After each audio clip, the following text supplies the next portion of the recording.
So hello guys, welcome to Pep Coding, and today we will be solving the question first index, right? So let me explain the question to you first. So the question is pretty simple. All we need to do is we will be given an array, okay, and we will be given a number, okay. Suppose the number is 3, and we need to print the first occurrence of this element in this array. So basically, if we are given 3, then 3 appears first at first index, right? It also appears at the third and the sixth index, but we need not to return these. We only need to return this one, right? So we need to print the first occurrence of this element, and we need to do this recursively. Okay, so we need to write a recursive code for finding the first occurrence of an element in an array, right? So now let us discuss the solution approach of this question, right? So what I say is, first let me write the expectation. We solve our problems using expectation and faith. So let me write the higher order expectation from this. Okay, so I have a function first index, and we will pass this array to it, and obviously we will pass an index and the data also, because we need to find this data, so we also need to set this data, right? So I'm saying initially this index will be 0, right? Why 0? Because we will start from the first index, right? So initially, when we call this function, we will provide it this array, we will provide it the first index 0, and then we will provide it the data we need to find, in this case 3, right? So now that is settled, what is my expectation from this function? My expectation from this function is that it will start from 0, it will check all the elements on its right, and return me the first occurrence of this 3. Okay, so my expectation from this function first index is that it will start from this index, which is 0 initially, and it will check all the elements on the right and will return to me the first occurrence of that very element.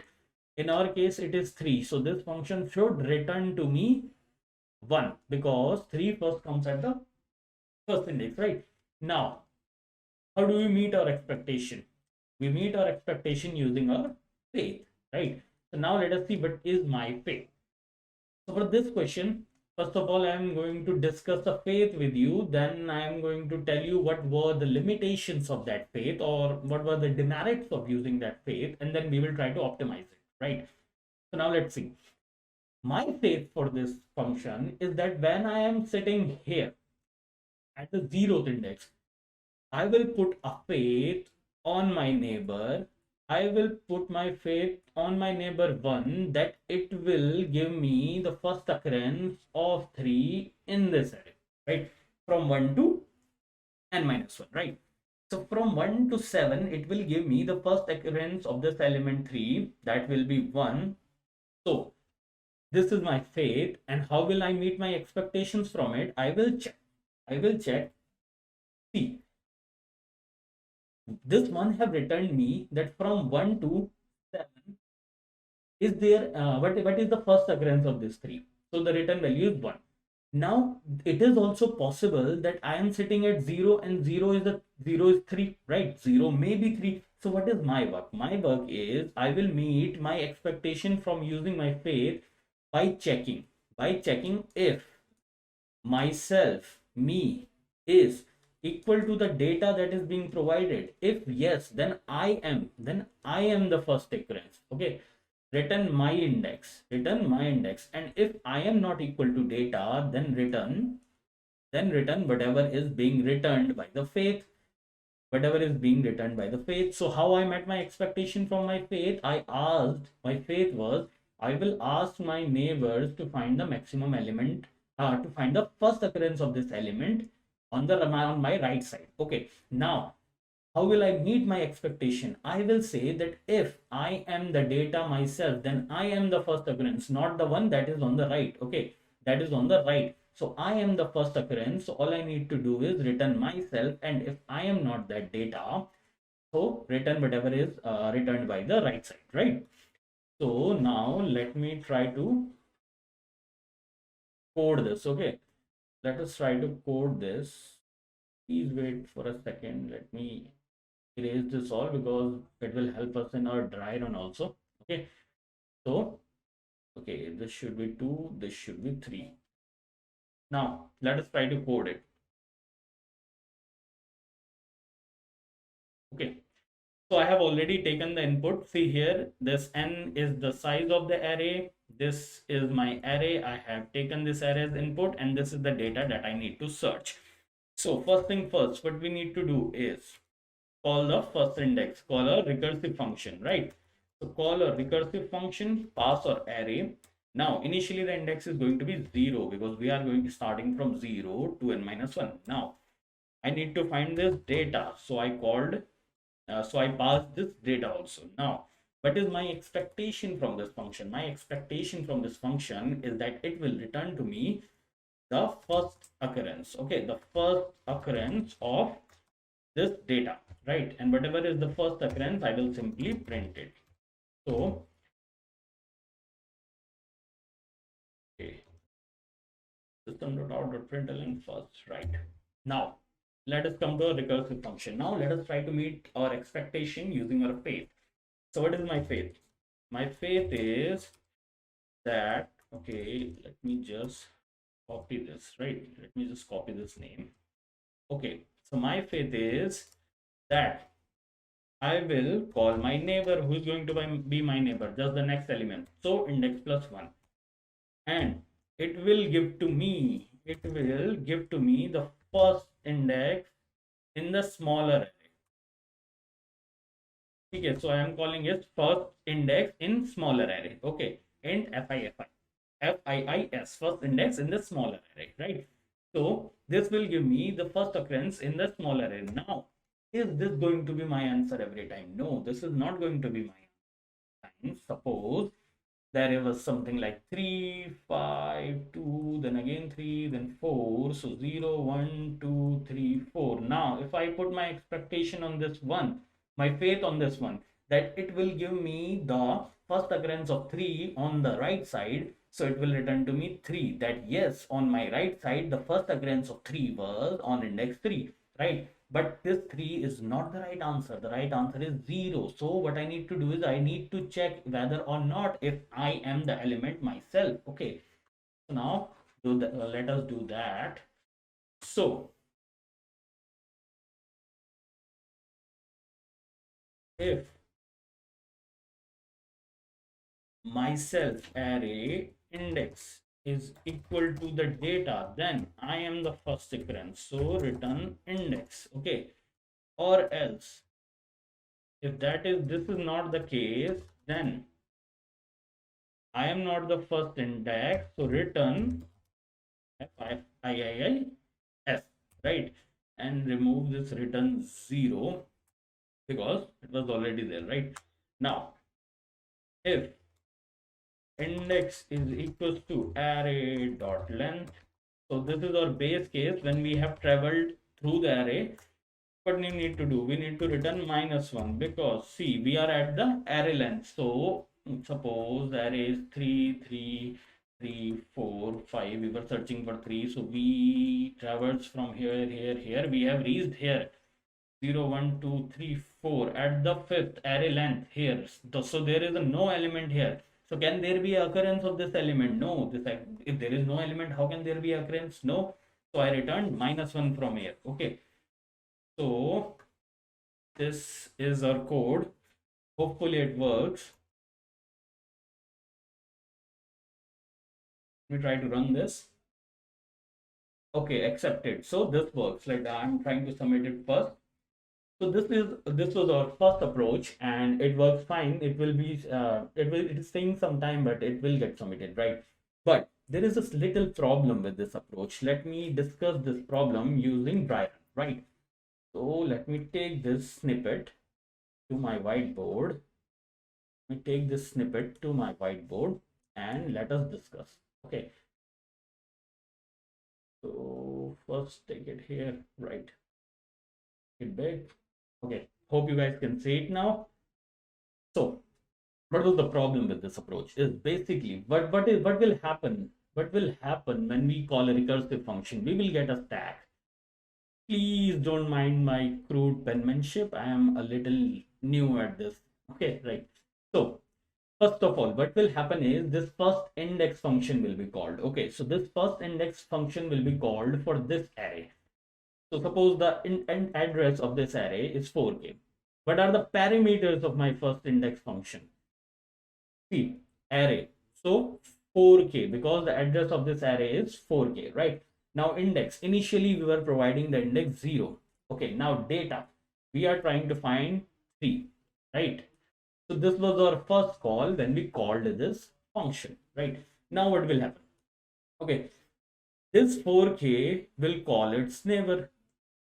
This function will call its neighbor 1 to find the first occurrence of 3. Now this 4k, see, we are not doing any job before this. We are just calling the next function, right? So 4k will call 2 to find 3. Index 2. Now then 4k will call 3. Index 3 to find 3. Now this 4k will call index 4 to find 3. Now this 4k will call index 5 to find 3. Now this 4k will call index 6 to find 3, and I hope you guys are not getting bored. 4k will call 7 to find 3. Right, we are here now. Okay, so this was all our recursive call. Now what will happen is this 4k will call index 8 to find 3. Now this is our base case. We have hit our base case. What will happen at our base case? Now the index is 8. There is no element from here. So this will return -1, right? This will return -1. Now what? Now we are back at 7. So we went from here to here to here to here to here to here to here, and then one jump to this side, now here. Okay. So I think some of you guys might have already figured out what is the problem with this approach, but if not, don't worry, I'm going to tell you, right? So now from here, I am telling that this will return -1 because 3 cannot be found here. Okay, so -1. Now, what is my job here? My job here is to check whether or not I am the element. Am I 3? No, I am 9. So that means whatever is being returned to me, I will return that only. Okay, so this is -1. This returns -1 again. Now, here, my job is again to check if I am 3. Yes, I am 3. So this will return what? This will return 6. Why? Because the first occurrence is now 6, right? So this will return 6. Again, I am not 3, return 6. I am again not 3, return 6. Now I am here. Okay. So again, I am 3. What I am being returned till now is 6. So the first index of 3 till here. The first index of 3 till here was 6. Okay. But now I am also 3. So the first index of 3 becomes 3 itself. Okay. So it will return 3. Now again, it will also return 3. Here I am also 3. So the first index of 3 becomes 1. So this will return 1. Again, I am not 3. So this will return to the calling function 1. So our answer is 1. That 3 is present at the first index. Okay. So this approach works perfectly. What was the problem with this approach is that, see, I started my recursive call from here, then I went here, and this was my answer. This was the first occurrence of 3. But what I did is I jumped from here till the last, right? Till the last, and then when I was coming back from the recursion, then I was checking my answer. So instead of doing that, what if I would have used a what if instead of doing that, I would have done a simple thing. When I jumped from here, I called my faith that you need to work, right? Here I got my answer. So what if when I got the first occurrence, then only return, right? Why do you need to call all these elements on the right when you have already reached on the first occurrence of the element, right? Are you guys understanding what I'm trying to say? In the previous approach, what we were doing is we were jumping from here to here to here, and then when we were coming back, we were checking for 3. What I am saying is, instead of doing that, if we start checking for 3 when we are going only, then we can find the first occurrence pretty easily, right? So let me try to change this code for that approach. Okay, so see, what I'm saying is, instead of checking this, if array index is equals to x, here I will check it before calling. So before calling, I checked if array index is equals to x, simply return index. Okay, then if it is not equal to the index, then only call, right? Then only you need to make a call. So else what you do is you make a call to your neighbor, and whatever it is returning, you return that, right? So now let me try to submit this one. Okay, see, accepted. And this is a much better approach. I will tell you how. Okay, actually, you only know how, you already know how, but let us do a little bit of dry run, right? If you didn't, please check the dry run. It will be very easy. It's taking a little time. Okay, done. So, first of all, let me go to my whiteboard and erase this dry run. Okay, erase this dry run, right? And let us do a small dry run. It will take only a few seconds, so be patient. Okay, yeah, let me take this to my, okay, so this is my code now, right? So again, what we will do, we will build a recursive stack. Okay, because we are doing recursion, so there will be a stack, obviously. Okay, so again, what I told you guys, first of all, the address of the array 4k, right? Index, 0th index at the starting, we are searching for 3. Okay, so first this function will be called. This function will be called. Now we will reach here. The base case doesn't hit because index is not equal to array.length. We reach here. Okay, here we check if array index, the data on array index is equals to x. No, the data on array index is 5 actually. Okay, so we go to the else condition. We call our neighbor. We call our neighbor 1 and 3. Okay, so the date, now again for this call we reach here again. Okay, now index is not equal to array.length.